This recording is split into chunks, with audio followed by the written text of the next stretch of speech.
and how to keep you awake for 45 minutes.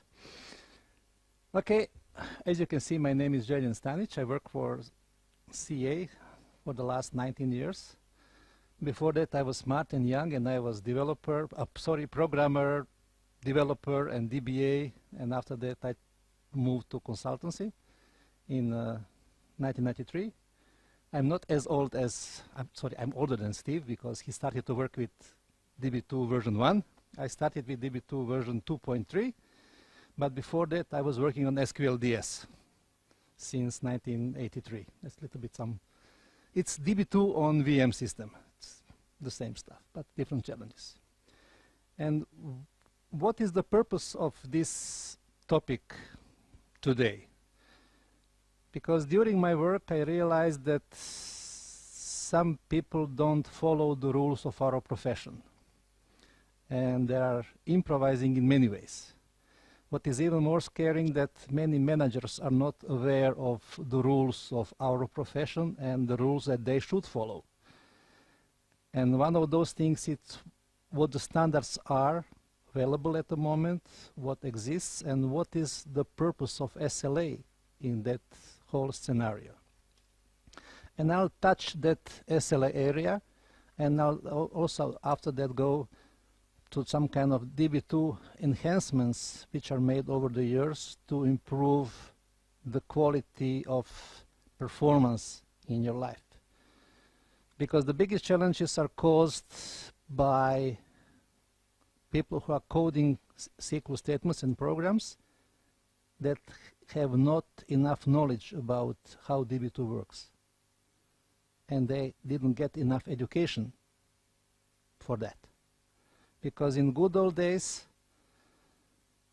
there were about at least, let's say, 20 to 30 days in a year reserved for education of the people.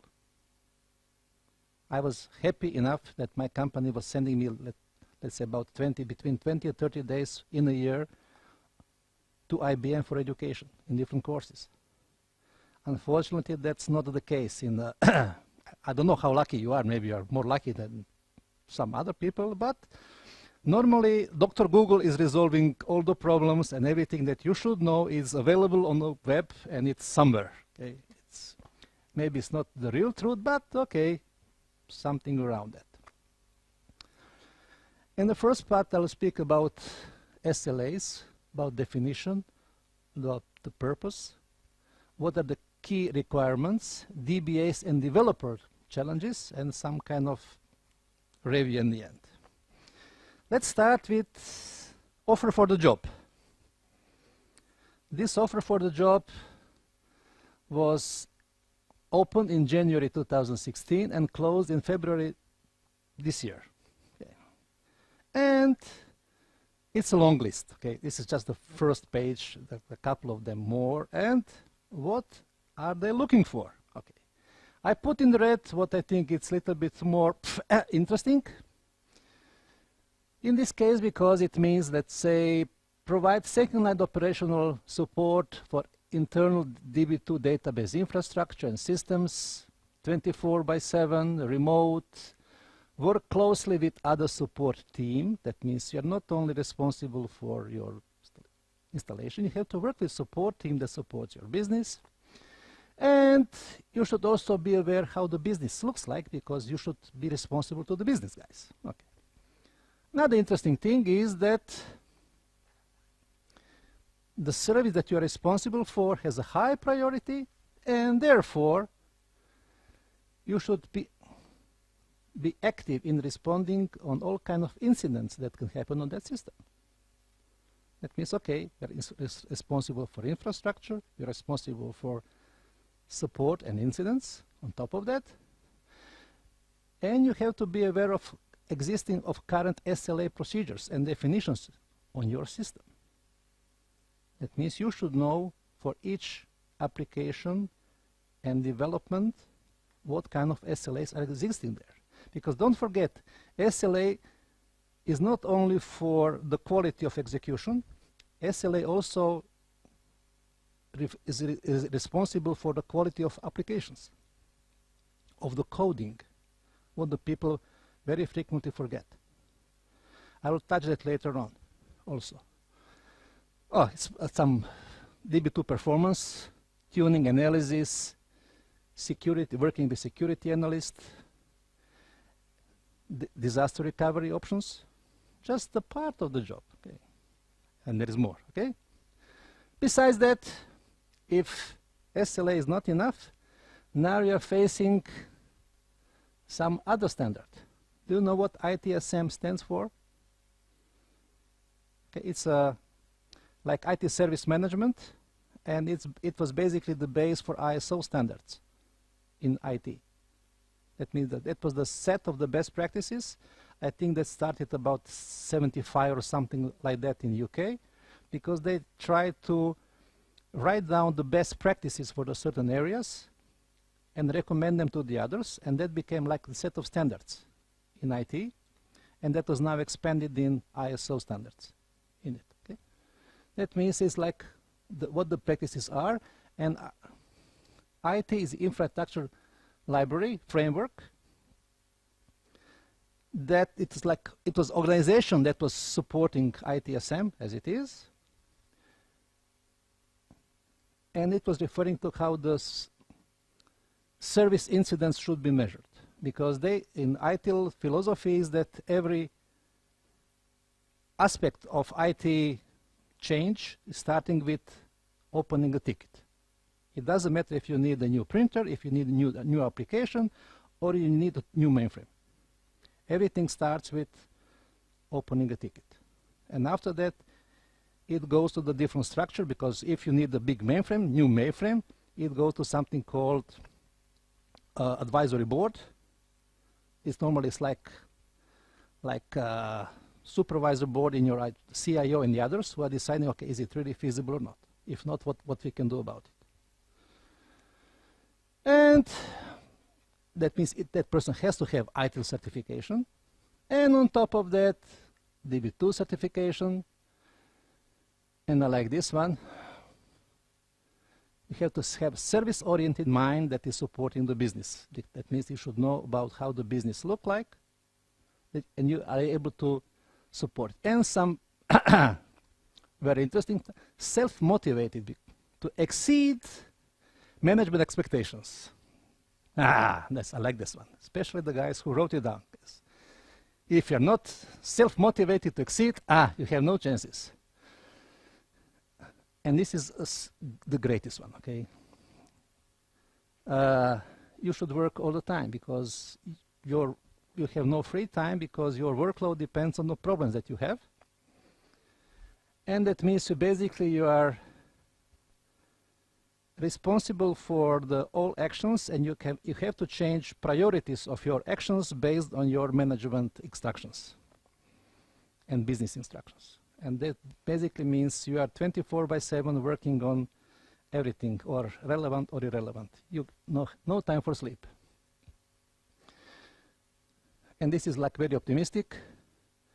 That means you should look at everything with minimal oversight. Yes, great. Okay. That means they're looking for some kind of superhero or supergirl or whatever. And believe me or not, but the same text is now getting also for senior developers. Very, very similar. No big changes. You should be able to know how ITIL framework looks like.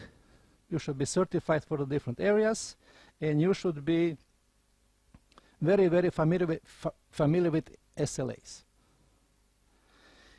If you don't know how to deal with SLAs, this is obvious to everyone, okay? Basically, it's definition of the quality of the service.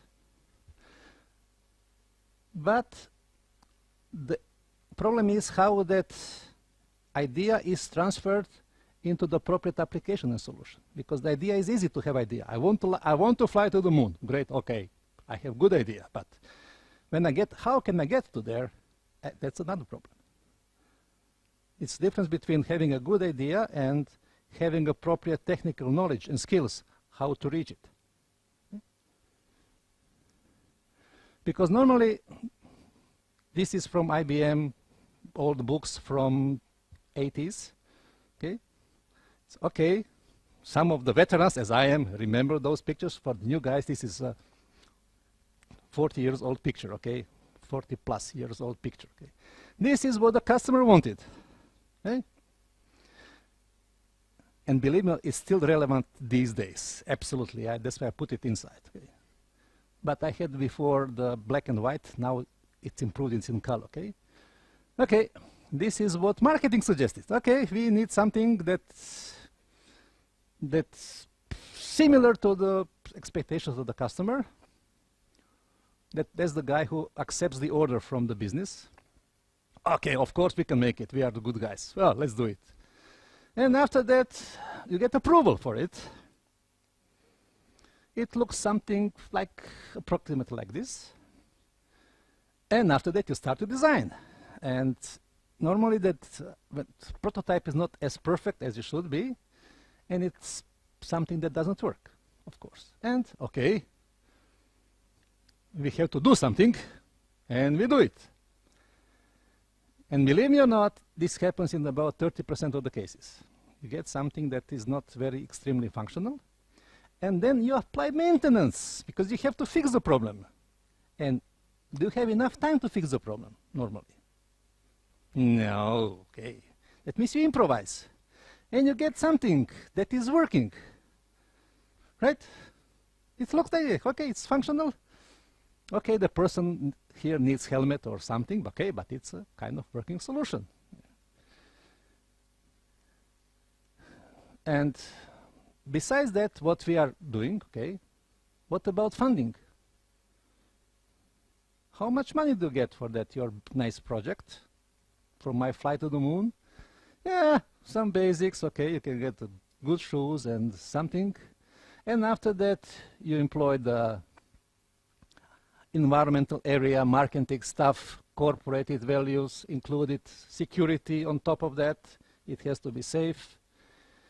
And after that, marketing said, we have a great solution for you. It's working.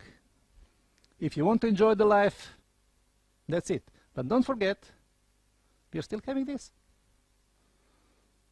And maybe in release 2 or 3, it will be a little cut it more here that you fit, that you can go there or something like that. Yeah.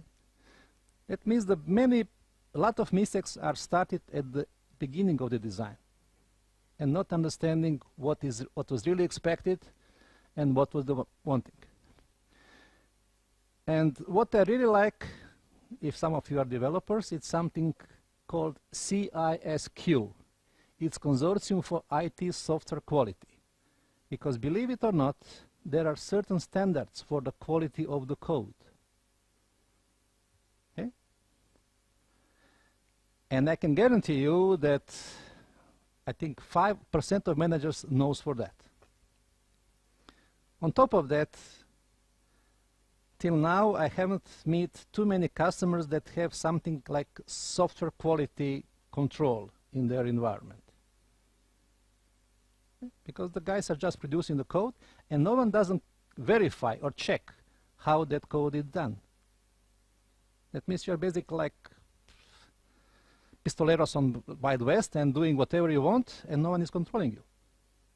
Instead of having some kind of code quality best practices in place for that environment. And this is directly connected with the cost of application. Because normal maintenance, that means if I deliver my application today, it's about 20%. That means that if let's say 100 programmers were doing something on one certain application, 20 of them will spend another years just to maintain that application. And the idea is that if you make the quality code, we can move something from average to good, or from good to excellent. Difference is that good means that it's about 8 to 17% of the maintenance is needed after the application is in production. And excellent means it's about 3 to 5%. And the goal is, if you have everything in place in a proper way, to reach this 3 to 5%. And that's extremely difficult task.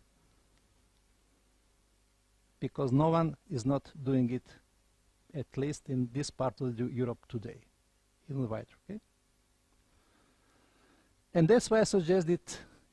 The link on the website is on the top. Yes? The previous slide. Yes. Those percentage. Yes. They are expecting that the development team is the same size the whole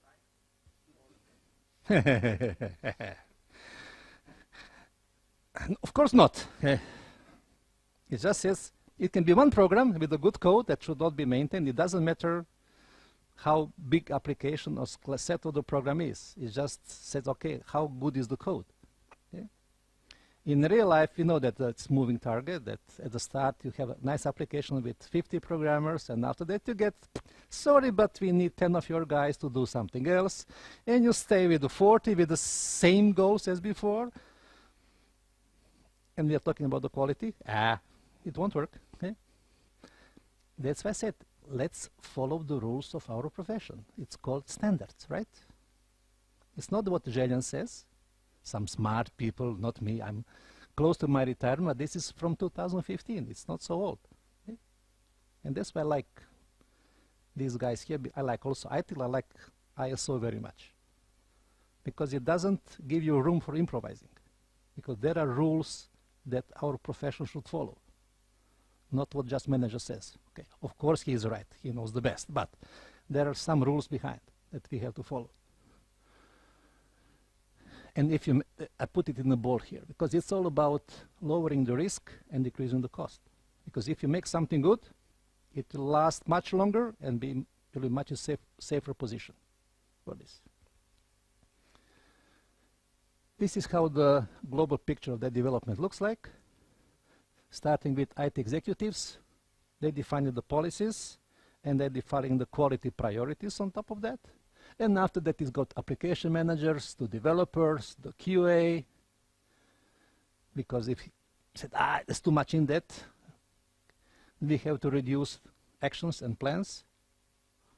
And I have never seen this, that someone reduced the plans. Okay, it's too much for us, let's put it in more manageable form. And this is why it's between application managers and development here. Because they both have to decide. Because if you lose 10 programmers of 50, sorry, but we have to reduce the goal. It cannot work. And after that, we are going to find the violations, track results, and report it to the business if something has been done. Quality policies, it's about corporate purpose, expected behavior, and this is what is needed for that. Because if you have certain standards expectations, you have to provide education for that, right? And it's not only that, you also have to provide the mechanisms for auditing. Who did what in that structure? Because if you don't, let's say that 10 programmers, we want to, okay, this is programming language, blah, blah, is the best one now at the moment. Okay, I want to have the team of 10 people to be trained for a programming language, blah, blah, in, let's say, next 3 months. And they'll start to develop applications. Okay, auditing stands for, okay, someone reports, okay, my 10 guys finished that.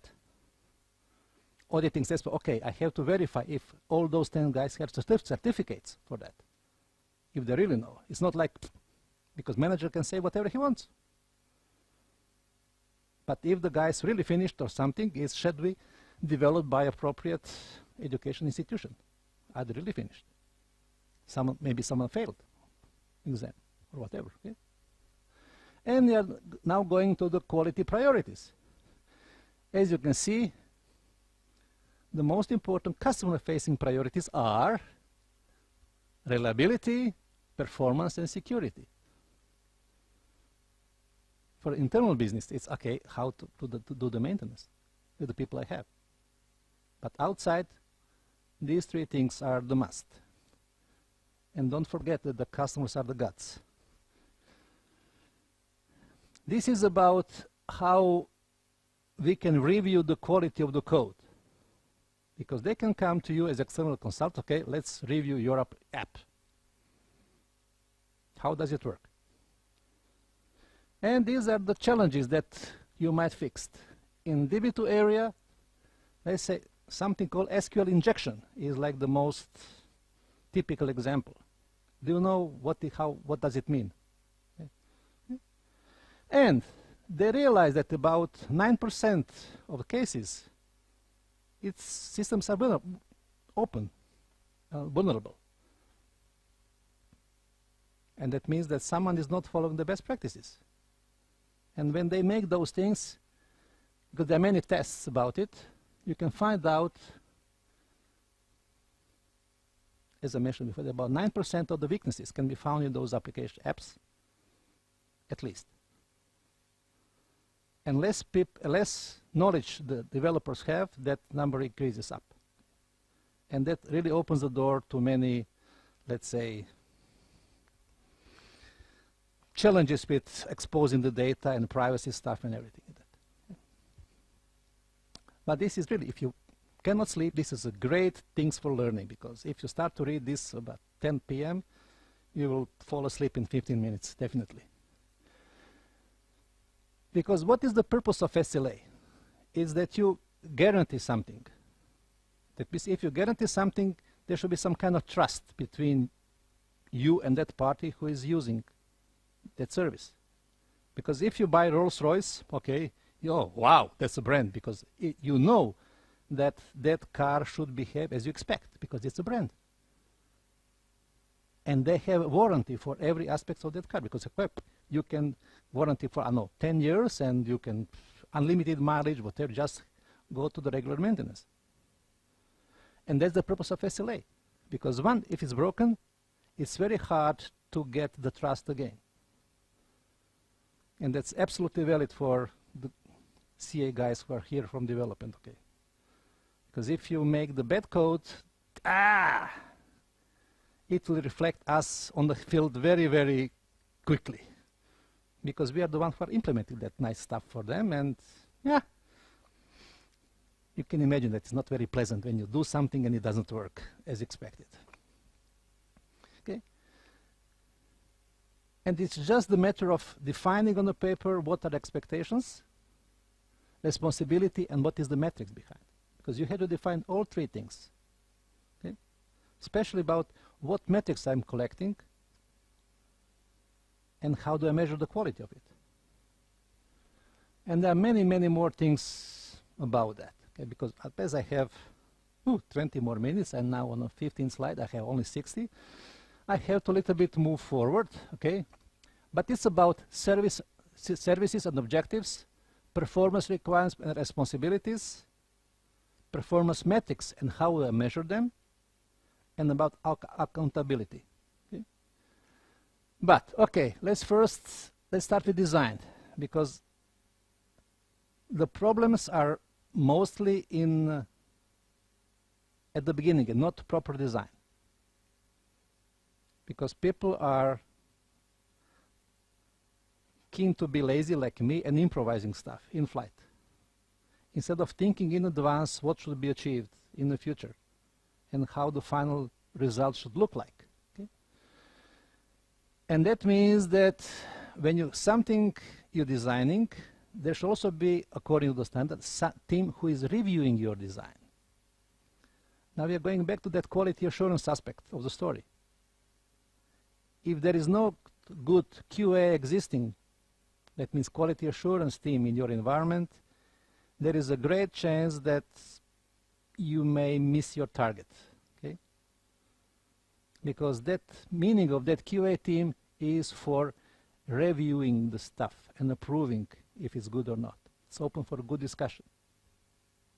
Because I have seen too many, let's say, models that are going to the 4th level of normalization that don't work. Because it's too bloody complicated, because for every join you need 3 or 4 or 5 tables. And expectations is that it has to run between, let's say, response time to 0.2 milliseconds or whatever. It can't work if it's 5 table join, and there are a million rows in there. Okay? That means you have to review design based on what is the finally expected result. And you have to know what is the finally expected result at the beginning of designing phase. Otherwise, you cannot meet your expected target. And unfortunately, you don't know that. Because when I was smart and young in DBA, the biggest mistake was in how big the object should be. Okay, normal question is, okay, in your design, entity, how much lines rows I can expect in that table? You know, it's not so big one. You can expect 10,000 rows max over the year. Okay, good. A good design like that, and you find 10,000 rows after 1 week in that object. Okay, something's wrong. That means it should not be segmented. It should be something bigger, different, partitioned, probably. That means connection between developer and business obviously was not proper one, because if you don't know those basic things, like how big object is, what is frequency of execution, you cannot make the good code. No idea. And no chance. Okay? That means you have to have all those data before you start your real coding in design phase. We are still at the beginning. This is like good old circle. How it works. Okay.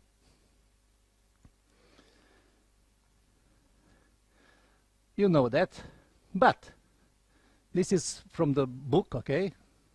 But how many of you you have data architect function or data modeler function? That means there should be the guys specialized for data modeling who have those titles. How many of you, if you are developers, passed the education for this? Huh? Catch 22, okay? Because how to go through the first normal form to the second to the third, eventually forward and back. And that was 40 years ago, okay? But it was now they re-emphasized again in 2009. And now it's again, it's very active, okay?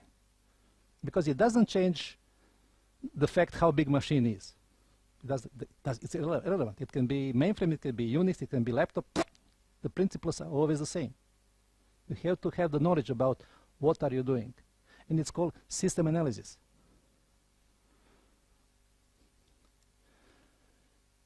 Physical design is that means, okay, now you have the data about size, frequency, execution, and expected response time. And after that, you move into the physical design, implementation. What kind of data structure you want to put your data on. In this case, DB2 or can be whatever. But it says estimated object sizes and predicted growth. That gets the most critical, because if there are not too many rows in the table, at the beginning it works like a charm. It's very effective, but you see that something creeping trend. It goes down, down, down, down, because with more data it suffers. Its performance are going down. And in that case, obviously, you have to change something, and that something is changing your design. And that's the most expensive way how to resolve the problem. No, there is one more expensive. Okay? One more expensive way is to change your hardware. And believe me or not, that's what's happening frequently. One of the nice examples is this in one neighborhood country here that they implemented the new application in production. It was running like charm in the first 2 weeks, and it was starting to be more heavy, more heavy, more heavy, more heavy, and it was like the core business in that app. And at some point in time, the management has to decide to change the app or to buy the new hardware. Do you know what was the answer from the business? Of course, it's easy. Just tube machine, plug it in. It's a little bit more expensive than before, of course. But what is the challenge? The challenge is how long will the new hardware be able to support that brilliant application? It can be good enough for, let's say, 9 months, And after that, they'll get to the same problem. Let's buy the bigger machine instead of changing the design. And by the way, that design was so good that they didn't even check the quality of the data. Okay, what gets into, because if there was like name, you could put 1, 2, 3, 4, 5 as numeric characters inside for the name. It's brilliant. That means no data control, nothing. That means everything that should be. And I put at the end here that is ignoring Dr. Google. That means I still insist on education, and that's why I really value the groups like this one, where you can get some additional knowledge and you can hide yourself behind the standards. Because don't make the same mistake I did, because if you say something, you're wrong, because you don't know. But if you say something that is based on the standard, it's smart, because probably you know what you're talking about. Okay? Never expose your personal opinion. Okay? Just use the appropriate ISO standard names and everything. Reliability. Okay? We know that the metric is the best one, but I'll prepare for you nice metrics, okay, what certain percentage of reliability stands for. That means if I'm 99.95, that means I'm available 4.4 hours per year. If I go to, let's say, 4 nines, it's half of the minute per year. But don't forget, these are business goals, and behind them should also be the money. Because between this and this is about whatever budget times 2. Okay? Just don't play with them, because if the business is happy with this, that means almost 2 days per year, fine. Because if not, you have to play with some other things like GDPS and other minor details that much increase the cost of your whole solution in there. Oops. Performance efficiency. If you ignore everything what I just told you, mention this article here, because it refers to the ISO standard about performance efficiency. What is defined and how it can be, because it also predicts future inefficient use. Okay? That also goes to that the first slide that I was talking about the quality of the coding and moving from average to good and from good to excellent, with big savings in it. And 3 areas that should everyone know about. It's best architectural practices, best coding practices, and best and good practice suggestions inside. Okay. Metrics, because I know, it will vibrate here. I have 11 more minutes. Because it's important what kind of metrics do you collect to prove that you are within the SLA inside. Okay? Because it doesn't matter if your SLA says, okay, that I have to cut my hair very short, okay, I'm almost bald, but if you collect the data about my shoe size, it's totally relevant. Okay? It should be some kind of focused measurement. It's about measurement about service availability, about defect rates, technical qualities, and security. These 4 aspects should be covered by the metrics for SLA. Otherwise, you can get a situation like this. Okay, everything is in place, but it doesn't work. Okay, you should change something, and unfortunately, this is a very frequent case that everything is almost there, but you're so close. And don't forget that if you're talking about performance, it's getting very complicated, because we really don't know where for the client. He doesn't know where the real problem is. Is on the network? Is it on a server in between? Is it on the mainframe? Because he has no idea where the problem is. He just called, I have a problem. And it belongs to SLA, don't forget. Because if the client, if you're a telco, if the client doesn't have response in, let's say, 3 seconds, it reaches his SLA. He has the right to ask for the money back. And you have to prove where the problem was to fix it, not before those 3 seconds occur. That's the point. Not because you like that job, because the company would like to avoid penalties if something doesn't work. And the biggest challenges are that increased resource usage. And its IT costs are increasing on top of that, okay? You have too many portfolios in the game, and you have to challenge how to find the problems where they are. Okay? And for me, this is the most scaring one, okay? Growth in complexity, because it becomes extremely now complex in initial days, and there is not enough technical stuff and software to back up your SLA measurement and fixing the problems. That's why I like this one, because for us it's easy, because for us it's easy to do nothing, but sometimes we have to really react and be fast, because as Camel, she is working all the time, no drinking, but we can do something totally opposite. Okay, but if I have the last 5 minutes, if you're talking about SLAs, we have 2 types of those baselines, what you measure. It's static and dynamic.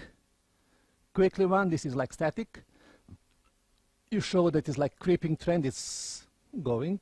And for instance, if you are somewhere here, you can predict that it will go above your SLA threshold in about 3 weeks, and you can do something about it if you have a proper measurement system in place. If not, God help you. Your company will pay if you are telco or whoever, if there are some penalties behind the scene. Okay. And this is like dynamic stuff. Okay? The dynamic stuff means what is the normal behavior in different periods of time. For instance, this is like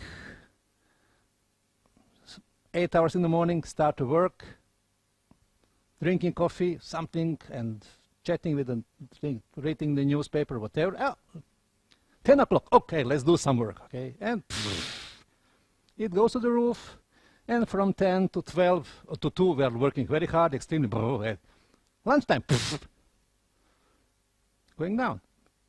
Okay, but that's normal, because over the day, it's not like static trend, it's changing, but it's normal behavior. But if I would see something like here, like peak, this is not normal. And we should take care of those abnormal situations. Okay. And what kind of improvements IBM did? Did many improvements with version 12, especially with the most complicated statements. And if you can see on this side, because the biggest improvements are made for union statements, because many creative code generators are using union as a way of connecting brilliant logic in the program. And therefore, IBM realized that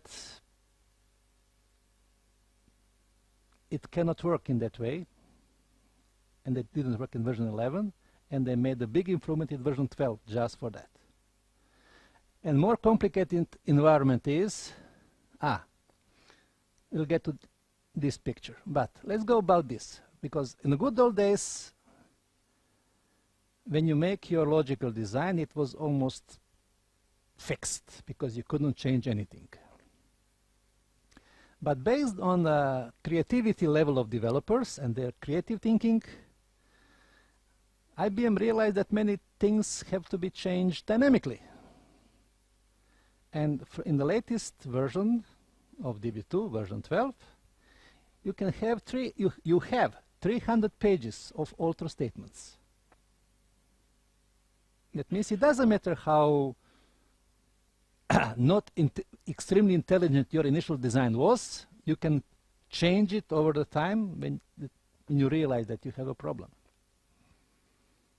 And that means that's a big step forward, because now you can dynamically change your opinion in flight and improve behavior. But I still go with the presumption number one, please think twice when you're doing design, because you will avoid these kind of challenges here of altering. Because I really don't know what is the value of, because I expect now they'll also, can we change the column name yet? I think not, right? Alter column name, because I'm expecting that one as the last phase of creativity, because, I mean, what, okay, doesn't matter. 4 more minutes. DB2 improvements, again, because as mainframe is so expensive, we have to reduce CPU, because if we reduce CPU, we will decrease the cost of using a mainframe over the time. But don't forget, the biggest improvements are made on inserts currently, because there are, for the big systems, they simply couldn't insert enough quickly. And these are the latest results. Okay, CPU for insert, these are the 11 and 12, and this is the throughput. That was a, yeah. That means IBM fixed some nice holes in it and still improving, like using much more zip than before, externalizing it. And these are the improvements. That means, but what is the, some kind of, I don't know, to say tragedy or comedy here is that whatever works good is not improved so much. Whatever is, should be avoided in the past, now has a high priority and high improvements. That means just points back to the lack of proper education to some people who should know what they are supposed to do, okay? Because this refers mostly to the union all stuff, complex outer joins, UDFs and everything. Because how can you have a complex environment if you need response of 0.1 second or 1 second? You cannot have all those things, right? And the guys are doing exactly that. But why do you care? Because nothing is getting smaller or fewer. You're just getting more headache than before, because the systems are growing, not going down. Because, and you are trying to prepare yourself for the future. And this is about ITIL. This is about DBAs and developers, because time is not on your side. And according to my experience, you will have much more headache than ever in the future, because the things are changing dramatically and much faster than ever. Okay? And you should be expert for these kind of things. If you're a DBA developer, you should know this by heart, unfortunately. And Dr. Google will help you 100%. These are top reasons for quitting in this job. If you want some additional headache, it's called GDPR.